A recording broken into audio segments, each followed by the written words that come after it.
American investment banker was standing on the pier of a small Mexican fishing village when a tiny boat, manned by a single fisherman, pulled up alongside. Inside the boat were several large tuna. "Great catch!" the banker exclaimed. "How long did it take you to catch these?"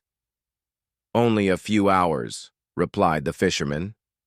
"So why don't you stay out longer and catch more?" the banker asked. The fisherman smiled. "I've already caught enough fish to meet my family's needs." "And what do you do with the rest of your time?"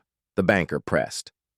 The fisherman leaned back and said, "I sleep late, fish a little, play with my children, take a nap with my wife, and in the evening I go to the village to drink wine and play guitar with my friends. I have a full and happy life." The banker chuckled. "I have an MBA from Harvard, and I could help you. You should spend more time fishing. With your earnings, you could buy a bigger boat, then several boats. Eventually, you could own a fleet, open a cold storage facility, hire employees, set up fish processing operations, and even build your own cannery.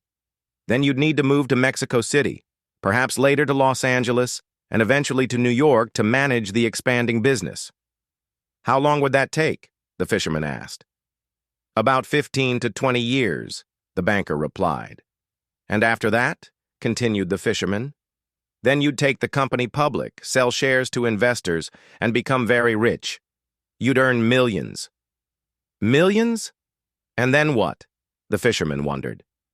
"Well," said the banker, "then you would retire, move to a small coastal village, sleep late, fish whenever you like, have time to play with your children, take siestas with your wife, and spend your evenings drinking wine and playing guitar with your friends. You could finally live the way you want." The fisherman looked at him and quietly answered, "But I already do." In our chase for bigger and better, we sometimes postpone life's simple pleasures. True happiness might be right in front of us. Which side are you on, the fisherman or the banker? Would love to hear your thoughts.